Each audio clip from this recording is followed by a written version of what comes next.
नमस्कार प्यारे विद्यार्थियों, स्वागत है आप सभी का आपके अपने YouTube चैनल स्टडी वेंसल्स क्लासेस पर। साथियों, आप सभी के लिए मैं लेकर उपस्थित हूं पशु परिसर परीक्षा की एक धमाकेदार क्लास। इस क्लास के अंदर हम पढ़ेंगे साथियों पशु परिसर, राजस्थान जीके, पशुपालन और साइंस और मैथ्स के टॉप 150 महत्वपूर्ण प्रश्न है। हाँ, इसमें अपन पार्ट ए और पार्ट बी दोनों के इंपॉर्टेंट 150 क्वेश्चन पढ़ने वाले हैं। ऐसा हुबहू पेपर आपके एग्जाम के अंदर पूछा जाएगा। ये आपका 1 दिसंबर का पेपर रहने वाला। सिलेक्शन की गारंटी हम लेते हैं साथियों। क्लास को पूरी देखना, ये आपके लिए बहुत ही महत्वपूर्ण रहने वाली है। चैनल पे जो भी नए विद्यार्थी जुड़ रहे हैं तो चैनल को सब्सक्राइब जरूर से कर लेना, क्योंकि इस चैनल पर आप कंप्लीट पशु परिसर की अंतिम 25 से 30 दिनों के अंदर कंप्लीट तैयारी आप सभी को इस चैनल पर करवाई जाएगी। तो चैनल को सब्सक्राइब जरूर से करना और क्लास मैं कहता हूँ पूरी देखना। आपके लिए ये क्लास मात्र 30 आधे घंटे की होगी और आधे घंटे के अंदर आपको वो कंटेंट दिया जाएगा जो किसी चैनल पे नहीं दिया जाएगा। तो क्लास को मेरा विनती है कि क्लास को पूरा देखना, ठीक है। मजा आएगा, चैनल को सब्सक्राइब जरूर से कर लेना। चलिए शुरू करते हैं आज की क्लास। पहला प्रश्न है सभी से पूछा गया विद्यार्थियों, वेरी वेरी इंपॉर्टेंट प्रश्न है। देखो, प्रश्न आप सभी से पूछा गया है, ध्यान से पढ़ेंगे मेरे प्यारे साथियों। प्रश्न पूछा गया है कि आपका भैंसों की सबसे छोटी नस्ल कौन सी होती है। बताओ साथियों कि भैंसों की जो सबसे छोटी नस्ल है वो कौन सी होती है। ए आपका महसाणा, बी सूरती, या सी नीली, या फिर डी बदावरी। बताओ साथियों, भैंसों की सबसे छोटी नस्ल की बात करें तो वो कौन सी है। जो साथी इसमें अपना डी कर रहे हैं ना, डी जो ऑप्शन कर रहे हैं डी वाले, मेरे प्यारे साथियों सभी का इसमें राइट हो जाएगा। बदावरी जो कि भैंसों की सबसे छोटी नस्ल कहलाती है, ठीक है। हाँ, इस तरह के आपके सारे सब्जेक्ट के प्रश्न इसमें डाले गए हैं। तो प्रश्न आपको वेरी वेरी इंपॉर्टेंट देखने को मिलेंगे। प्रश्न है आपका अगला कि जमनापुरी बकरी के कान कैसे होते हैं। बताओ साथियों, जमनापुरी जो बकरी होती है उसके कान कैसे होते हैं। बताओ, वेरी वेरी इंपॉर्टेंट प्रश्न है। छोटे एवं खड़े, या फिर छोटे एवं झुके हुए, या फिर सी आपका लंबे एवं खड़े, या लंबे एवं लटकते हुए। बताओ साथियों, वेरी वेरी इंपॉर्टेंट प्रश्न है कि जो जमनापुरी बकरी होती है, बकरी की एक नस्ल है जमनापुरी बकरी, इसके कान कैसे होते हैं। एग्जाम के जो पशु परिसर एग्जाम है पार्ट बी से हूबहू ऐसे ही प्रश्न आपको देखने को मिलेंगे। तो जो विद्यार्थी इसमें भी डी कर रहा है ना, डी आपका हो जाएगा साथियों लंबे एवं लटकते हुए कान। कैसे? हाँ, लंबे एवं लटकते हुए सर जी। तो नोट कर लेना, आपका डी लॉक कर दो। डी करने वाले मेरे प्यारे साथियों सभी का इसमें राइट हो जाएगा। अगले प्रश्न की तरफ बढ़ते हैं। प्रश्न है आपका वेरी वेरी इंपॉर्टेंट प्रश्न है। प्रश्न है साथियों, बांध कर खिलाई जाने वाली बकरी की नस्ल कौन सी है। बताओ साथियों, जो बांध कर खिलाई जाती है बकरी, बकरी को जो सारा खिलाया जाता है बांध कर, तो वो नस्ल कौन सी है। बताओ मेरे प्यारे साथियों, ए जमनापुरी, या फिर जलियाइन, या फिर बीटल, या बर्बरी। बताओ साथियों कौन सी नस्ल हो जाएगी। बांध कर खिलाई जाने वाली नस्ल की बात करें साथियों तो इसमें भी आपका डी करेक्ट हो जाएगा। डी आपका हो जाएगा साथियों बर्बरी। बर्बरी कर रहे हैं ना सभी प्यारे साथियों का इसमें करेक्ट हो जाएगा। अगले प्रश्न की तरफ बढ़ते हैं मेरे प्यारे साथियों, वेरी वेरी इंपॉर्टेंट प्रश्न है।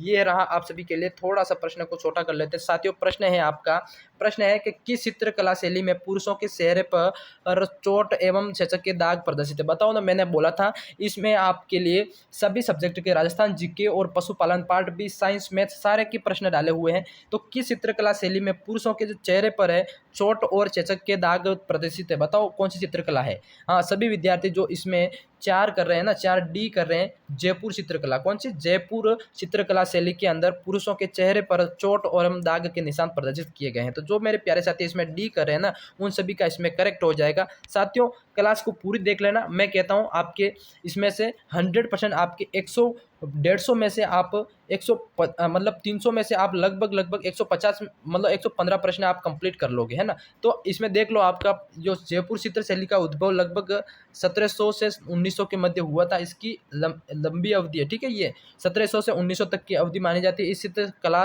ये शैली मतलब कला सवाई जैसे द्वितीय के राज्यकाल के विशेष संरक्षण में प्राप्त हुआ था, ठीक है। नोट कर लेना, वेरी वेरी इंपॉर्टेंट प्रश्न है। अगले प्रश्न की तरफ बढ़ते साथियों। अगला प्रश्न आपका वेरी वेरी इंपॉर्टेंट पूछा गया, राजस्थान जीके का प्रश्न है। प्रश्न है आप सभी का कि परबतसर का मेला किस लोक देवता की स्मृति में आयोजित किया जाता है। बताओ प्यारे विद्यार्थियों, परबतसर का जो मेला है किस लोक देवता की मतलब स्मृति में आयोजित किया जाता है। बताओ, ए आपका तेजाजी, बी पाबूजी, सी गोगा जी, या रामदेव जी। बताओ साथियों किस लोक देवताओं की मतलब स्मृति में आयोजित किया जाता है। तो साथियों ये आपका हो जाएगा, जो विद्यार्थी तेजाजी करे ना, तेजाजी जो ए ऑप्शन करे मेरे प्यारे साथियों सभी का इसमें लॉक हो जाएगा। नोट कर लेना, है ना। हाँ, ए फॉर एप्पल लॉक कर दो जल्दी से। हाँ, अगले प्रश्न की तरफ बढ़ते हैं साथियों। अगला प्रश्न आप सभी से वेरी वेरी इंपॉर्टेंट पूछा गया है कि सेड़े किस अवसर पर गाए जाते हैं। बताओ साथियों, सेड़े किस अवसर पर गाए जाते हैं। ये आपका शिशु मृत्यु पर, या फिर जागरण, या वधु आगमन, या फिर फसल कटाई। बताओ साथियों, सेड़े एक आपका गाना है, ये गीत है, ये आपके किस अवसर पर गाए जाते हैं। किस अवसर पर गाए जाते हैं सभी विद्यार्थी कमेंट करेंगे जल्दी से। सेड़े साथियों बात करें ये आपके काटे जाएंगे शिशु मृत्यु पर। कहाँ? शिशु मृत्यु के अवसर पर ये आपके जब आपके घर में या किसी के घर में शिशु मृत्यु हो जाती है तो आपके ये शेर लोकगीत गाए जाते हैं। ठीक है, हाँ, ए करने वाले मेरे प्यारे साथियों सभी का राइट हो जाएगा। क्लास को पूरी देखना, आपकी ये क्लास से मैं कहता हूँ 115 नंबर आप यहाँ से कवर कर लोगे। ठीक है, नोट कर लेना, 115 नंबर तो क्या 100, इसमें से आप 100% 115 प्रश्न कंप्लीट कर लोगे, है ना, एग्जाम के अंदर। नोट करके बताना कि आपके एग्जाम में मतलब इस क्लास से लगभग कितने प्रश्न कंप्लीट हो रहे हैं। ठीक है, राजकुमारी मूमल किस स्थान से संबंधित है, बताओ राजकुमारी मूमल किस स्थान से संबंधित है मेरे प्यारे साथियों, बताओ राजकुमारी मूमल किस स्थान से संबंधित है। तो विद्यार्थियों इसमें ए आपका कोलायत है, बी आपका अथुर्ना, सी लोथरवा या केलापानी, बताओ साथियों किस जगह से संबंधित है। तो राजकुमारी मूमल का बात करें साथियों तो वो आपकी हो जाएगी लोदरवा, कहाँ से, हाँ लोदरवा से संबंधित है। ठीक है, जो सी कर रहे हैं मेरे प्यारे साथियों सभी का राइट हो जाएगा, सी करने वाले सभी का राइट हो जाएगा। अगले प्रश्न की तरफ बढ़ते साथियों, अगला प्रश्न आपका वेरी वेरी इंपॉर्टेंट प्रश्न है, पूछा गया अब ये पार्ट बी का प्रश्न पूछा गया, वेरी वेरी इंपॉर्टेंट, ध्यान से पढ़ेंगे मेरे प्यारे साथियों। प्रश्न है आपका, जबड़े तथा साथी पर सफेद पट्टियां किस नस्ल की भैंस पे पाई जाती है, बताओ साथियों जबड़े तथा साथी पर जो सफेद पट्टियां पाई जाती है वो किस नस्ल की भैंस में पाई जाती है, बताओ ये आपका भदावरी या फिर बी मुर्रा या फिर सुरती या फिर जाफराबादी, बताओ साथियों किस भैंस की मतलब जबड़े एवं साथी पर सफेद पट्टियां पाई जाती है। तो जो विद्यार्थी इसमें सुरती कर रहे हैं ना, सुरता, सी ऑप्शन करने वाले मेरे प्यारे साथियों इसमें करेक्ट हो जाएगा। जो भी नए विद्यार्थी जुड़ रहे चैनल पर, चैनल को सब्सक्राइब जरूर से कर लेना, क्योंकि इस पे आपको पशु परिसर की अंतिम 25 दिनों के अंदर कंप्लीट तैयारी करवाई जाएगी। प्रश्न है आपका अगला, मुर्रा भैंस का रंग कैसा होता है, बताओ साथियों मुर्रा भैंस होती है, मुर्रा प्रजाति की जो भैंस होती है उसका रंग कैसा होता है साथियों। इसका रंग जो विद्यार्थी इसमें कौन सा आंसर कर रहे हैं, सी जो कर रहे हैं ना, सी करने वाले सभी का राइट हो जाएगा, भूरा रंग होता है, कैसा, भूरा रंग होता है, नोट कर लेना। ठीक है, अगले प्रश्न की तरफ बढ़ते साथियों, अगला प्रश्न आप सभी का वेरी वेरी इंपॉर्टेंट प्रश्न है, ये पूछा गया आप सभी से कि किस नस्ल की भैंस के सींग सोटे एवं बहुत अधिक कसकर मुड़े हुए होते हैं, बताओ साथियों किस भैंस के सींग सोटे एवं बहुत अधिक कसकर मुड़े हुए होते हैं साथियों। तो आप सभी के लिए यहाँ पे अलग अलग भैंस के 15-15 क्वेश्चन इसमें डाले गए हैं। तो आप भैंस के पढ़ रहे हैं, फिर जीके पढ़ रहे हैं, ऐसे करके आपको साइंस के और अलग अलग प्रजाति के पशुओं के अलग अलग नस्ल के प्रश्न भी आपको यहाँ पे देखने को मिलेंगे। तो क्लास पूरी देखना है ना।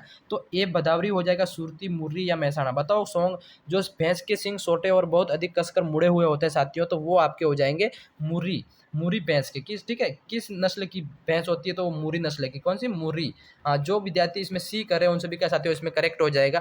अगले प्रश्न की तरफ बढ़ते साथियों, अगला प्रश्न आपका वेरी वेरी इंपॉर्टेंट पूछा गया है, 80 भैंस की त्वचा कैसी होती है, देखो गुड़ भैंस होती है सबसे अच्छी, उसकी त्वचा कैसी होती है, त्वचा साथियों उसकी हो जाएगी चिकनी, मुलायम या लचीली, कैसी, चिकनी, मुलायम, लचीली, आपका सी जो ऑप्शन कर रहे हैं उन सभी का राइट हो जाएगा, इसकी खासियत है। ठीक है, हाँ, अगले प्रश्न की तरफ बढ़ते साथियों, अगला प्रश्न आपका वेरी वेरी इंपॉर्टेंट प्रश्न ये पूछा गया है, अच्छे सांड का पिछला हिस्सा कैसा होना चाहिए, बताओ वेरी वेरी इंपॉर्टेंट प्रश्न है, अच्छे सांड का पिछला हिस्सा कौन सा होना चाहिए, कि मतलब कैसा होना चाहिए, बताओ ए भारी या बहुत भारी या फिर हल्का या मोटा, बताओ साथियों क्या पहचान होगी। जैसे इसमें जो सी कर रहे हैं हल्का होना चाहिए, कैसे, हाँ, सी ऑप्शन करने वाले मेरे प्यारे साथियों सभी का राइट हो जाएगा, सांड का अगला मतलब पिछला हिस्सा हल्का होना चाहिए। ठीक है, हाँ, नोट कर लेना। अगले प्रश्न की तरफ बढ़ते जाते हो, अगला प्रश्न ये आया आपके गाय का, है ना, गाय का, गायों में जो ऋतुकाल है, ऋतुकाल के समय मतलब समाप्त होने के कितने घंटे पूर्व समागम करना चाहिए, बताओ वेरी वेरी इंपॉर्टेंट प्रश्न है साथियों, जो गायों में ऋतुकाल के समाप्त होने के कितने घंटे पूर्व आपको समागम करना चाहिए। तो ए आपका 1 घंटे पूर्व, बी 4 घंटे या फिर से या 10 घंटे, बताओ साथियों क्या राइट हो जाएगा। जो विद्यार्थी मेरे प्यारे साथी इसमें सी कर रहे हैं ना, सी, हाँ, नोट कर लेना, 6 घंटे पूर्व। ठीक है, 6 घंटे पूर्व समागम करना चाहिए। ठीक है, अब ये समागम क्या है मेरे प्यारे विद्यार्थियों, ये आपको कमेंट सेक्शन में जरूर बताना है। ठीक है, नोट करके बताना कि आपको याद है कि नहीं। अगला प्रश्न आप सभी से पूछा गया वेरी वेरी इंपॉर्टेंट प्रश्न साथियों, ये बकरी से संबंधित आ गया। देखो मजबूत एवं कठोर खाल की बकरी की नस्ल कौन सी है, बताओ विद्यार्थियों मजबूत एवं कठोर खाल की बकरी की नस्ल कौन सी है साथियों, गद्दी या जमनापुरी या बर्बरी या बीटल, बताओ साथियों कौन सी नस्ल की बकरी की हो जाएगी। हाँ, वो आपका हो जाएगा साथियों गद्दी, गद्दी ए ऑप्शन जो कर रहे हैं मेरे प्यारे साथियों, ए ऑप्शन करने वाले मेरे प्यारे दोस्तों सभी का राइट हो जाएगा। ठीक है, हाँ, अगले प्रश्न की तरफ बढ़ते साथियों, अगला प्रश्न आप सभी का वेरी वेरी इंपॉर्टेंट प्रश्न ये पूछा गया है, ये आपका हो गया राजस्थान जीके से प्रश्न पूछा गया है कि राजस्थान जीके में पूछा गया डाबडा कांड किस क्षेत्र के किसानों से संबंधित है, बताओ साथियों डाबडा कांड जो आपका हुआ वो किस क्षेत्र के किसानों से संबंधित है, तो ए अलवर या भरतपुर, सीकर या जोधपुर, बताओ साथियों किस क्षेत्र के किसानों से संबंधित हो गया, तो ये आपका हो जाएगा जोधपुर। जोधपुर जो कर रहे हैं मेरे प्यारे विद्यार्थियों सभी का इसमें राइट हो जाएगा डी। ठीक है, जोधपुर कर रहे हैं उन सभी का राइट हो जाएगा। अगले प्रश्न की तरफ बढ़ते साथियों, अगला प्रश्न आपका वेरी वेरी इंपॉर्टेंट प्रश्न है, पूछा गया आप सभी से, ध्यान से पढ़ेंगे। प्रश्न है आप सभी का, प्रश्न है आपका मेवाड़ प्रजामंडल के प्रथम अधिवेशन का अध्यक्ष कौन था? बताओ, वेरी वेरी इंपॉर्टेंट प्रश्न है। मेवाड़ प्रजामंडल के प्रथम जो अधिवेशन हुआ उसका अध्यक्ष कौन था? सभी साथी बताएंगे। तो इसमें जो विद्यार्थी 4 कर रहे हैं मोहनलाल चुकाड़िया। कौन सा? मोहनलाल चुकाड़िया जो कर रहे हैं ना। हाँ, मेवाड़ सॉरी जो मैं गलत बोल गया। जो इसमें मोहनलाल चुकाड़िया नहीं है, ये प्रथम जो मुख्यमंत्री है राजस्थान उदयपुर से रहने वाले हैं। अब इसमें जो आपका जो हो जाएगा प्रथम अधिवेशन के अध्यक्ष साथियों, वो आपके हो जाएंगे ए मणिक्यलाल वर्मा। क्या? मणिक्यलाल वर्मा आपके हो जाएंगे। ठीक है, थोड़ी गलती हो जाती है साथियों। हाँ, गलती इंसान से ही होती है। मेवाड़ प्रजामंडल के अध्यक्ष आपका हो जाएगा, प्रथम अधिवेशन के अध्यक्ष मणिक्यलाल वर्मा हो जाएंगे। ठीक है, अगले प्रश्न की तरफ बढ़ते साथियों। अगला प्रश्न है आप सभी का वेरी वेरी इंपॉर्टेंट प्रश्न ये पूछा गया है। प्रश्न है आप सभी का साथियों, क्या है देखो ध्यान से पढ़ेंगे। प्रश्न तो को थोड़ा ध्यान से पढ़ेंगे। किस समिति ने मत्स्य संघ के वृहद राजस्थान में विलय की अनुशंसा की? बताओ साथियों, किस समिति ने मत्स्य संघ के वृहद राजस्थान में विलय की अनुशंसा की? तो वो आपका कौन सा हो जाएगा? हाँ साथियों, इस प्रश्न का उत्तर दो जल्दी से साथियों। ये आपका हो जाएगा शंकर राव समिति ने। कौन सी समिति का नाम है? शंकर राव। जो विद्यार्थी डी कर रहे हैं ना, डी करने वाले मेरे प्यारे छात्रों सभी का इसमें करेक्ट हो जाएगा। अगले प्रश्न की तरफ बढ़ते हैं। अगला प्रश्न आपका वेरी वेरी इंपॉर्टेंट प्रश्न है। ये पूछा गया साथियों कि चंद्रसेन अपने राज्य की आम जनता में अलोकप्रिय क्यों हो गए? बताओ, जो चंद्रसेन थे वो अपने राज्य की आम जनता के लिए अलोकप्रिय मतलब नापसंद किए जाने वाले श्रेणी में कैसे आ गए थे? तो बताओ साथियों, क्यों हो गए थे? ये आपका हो जाएगा जो साथी इसमें दो कर रहा है, बी कर रहा है, महाजन वर्ग में धन लूट के कारण ये आपके अपने ही जनता के बीच अलोकप्रिय हो गए थे। ठीक है, तो जो बी कर रहे हैं ना, बी करने वाले मेरे प्यारे छात्रों सभी का इसमें करेक्ट हो जाएगा। अगले प्रश्न की तरफ बढ़ते साथियों। अगला प्रश्न आपका वेरी वेरी इंपॉर्टेंट पूछा गया, ध्यान से पढ़ेंगे।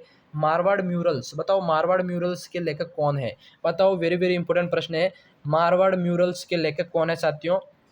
जो विद्यार्थी इसमें बी कर रहे हैं रामा अवतार अग्रवाल। कौन? रामा अवतार अग्रवाल आपका जो बी करने वाले मेरे प्यारे साथियों इसमें करेक्ट हो जाएगा। रामा अवतार अग्रवाल जो कि मारवाड़ म्यूरल्स के लेखक हो जाएंगे। ठीक है, हाँ याद रखना, एग्जाम के अंदर हूबहू आपको देखने को मिलेगा।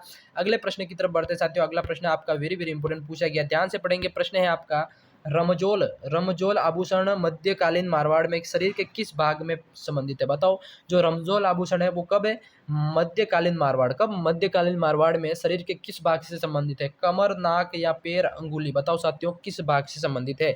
जो साथी मेरे इसमें सी कर रहे हैं, सी आपका हो जाएगा पैर से संबंधित, पैर के अंदर पहना जाता था। ठीक है, हाँ नोट कर लेना, एग्जाम के अंदर हूबहू पूछा जाएगा। अगले प्रश्न की तरफ बढ़ते साथियों। अगला प्रश्न आप सभी से पूछा गया, वेरी वेरी इंपॉर्टेंट प्रश्न है आप सभी का पूछा गया है कि सबसे अच्छी दूध देने वाली द्विकाजी बकरी की नस्ल कौन सी है? सबसे अच्छी दूध देने वाली द्विकाजी बकरी की नस्ल कौन सी है साथियों? ए जमनापुरी, बी बर्बरी या फिर सी गद्दी या महसाणा? बताओ साथियों, कौन सी राइट हो जाएगी? जो साथी इसमें जमनापुरी कर रहे हैं ना, जमनापुरी ए कर रहे हैं, ए करने वाले मेरे प्यारे साथियों सभी का इसमें राइट हो जाएगा। ठीक है, अगले प्रश्न की तरफ बढ़ते साथियों। अगला प्रश्न आप सभी का वेरी वेरी इंपॉर्टेंट प्रश्न ये पूछा गया है। प्रश्न है आपका, बीटल बकरी का प्रति आंत और औसत दुग्ध उत्पादन कितना है? बताओ, वेरी वेरी इंपॉर्टेंट प्रश्न है। बीटल बकरी का प्रति आंत औसत दुग्ध उत्पादन कितना हो जाएगा साथियों? जो इसमें 177 लीटर कर रहे हैं ना, 174, हाँ आपका जो ए कर रहे हैं उन सभी का साथियों इसमें करेक्ट हो जाएगा। ठीक है, ए करने वाले मेरे प्यारे साथियों सभी का राइट हो जाएगा। अगले प्रश्न की तरफ बढ़ते साथियों। अगला प्रश्न आपका वेरी वेरी इंपॉर्टेंट प्रश्न है, ध्यान से पढ़ेंगे। प्रश्न है आपका, अगर एक बकरी को 10 अगस्त को संसेचित की जाती है तो बच्चा कब देगी? बताओ, वेरी वेरी इंपॉर्टेंट प्रश्न है। अगर एक बकरी को 10 अगस्त को संसेचित की जाती है तो वो बच्चा कब देगी? वो बच्चा देगी साथियों 2 जनवरी को। 2 जनवरी को दिया जाएगा। ठीक है, हाँ 2 जनवरी को देगा। हाँ साथियों 2 जनवरी। ठीक है, जो इसमें 4 से 5 महीनों का फर्क रहता है। ठीक है, नोट कर लेना, वेरी वेरी इंपॉर्टेंट प्रश्न है। अगला प्रश्न है वेरी वेरी इंपॉर्टेंट, ध्यान से प्रश्न को पढ़ो पहले। प्रश्न है आपका साथियों कि मुर्रा भैंस का दुग्ध काल कितना होता है? मुर्रा भैंस होती है उसका दुग्ध काल कितना होता है साथियों? मुर्रा भैंस का दुग्ध काल की बात करें साथियों तो ये आपका हो जाएगा 300 डे। कितने? 300 दिन तक ये आपका भैंस देती है। ठीक है, मतलब 300 दिन तक ये दूध काल रहता है इसका। ठीक है, नोट कर लेना, वेरी वेरी इंपॉर्टेंट प्रश्न है। अगले प्रश्न की तरफ बढ़ते हैं साथियों। अगला प्रश्न आपका वेरी वेरी इंपॉर्टेंट प्रश्न है, ध्यान से पढ़ा जाएगा। प्रश्न है, एक बकरी 15 जनवरी को ऋतुकाल में आती है तो दोबारा ऋतुकाल में कब आएगी? बताओ, वेरी वेरी इंपॉर्टेंट प्रश्न साथियों। ये आपका हूबहू मैथ्स का प्रश्न है, वैसा लग रहा है ना। 15 जनवरी को ऋतुकाल के आती है तो दोबारा वो कब आएगी वापस, है ना? 15 जनवरी को आ रही है तो वो 4 फरवरी को, क्या 4 जनवरी को ऋतुकाल में आती है तो दोबारा कब आएगी? उसी के 1 महीना जस्ट आगे 4 फरवरी को। क्या 4 फरवरी को? ए ऑप्शन करने वाले मेरे प्यारे साथियों का सभी का राइट हो जाएगा। विद्यार्थियों, आज की इस वीडियो में अपन ने पार्ट ए के अंदर लगभग आपको 20 से 25 प्रश्न पढ़ाए हैं। पार्ट 2 आप सभी के लिए लेकर आऊँगा मैं, जो ये पेपर है पार्ट 1, पार्ट 2, पार्ट 3 के अंदर पढ़ाऊँगा, क्योंकि लंबी क्लास हो जाती है, आप सभी देखते नहीं है पूरी क्लास, इसलिए मैं पार्ट में डिवाइड करके इस क्लास को पढ़ाऊँगा। क्लास कैसे लगी कमेंट सेक्शन में जरूर बताना। मैं मिलता हूँ अगले वीडियो में, तब तक के लिए जय हिंद, जय भारत दोस्तों।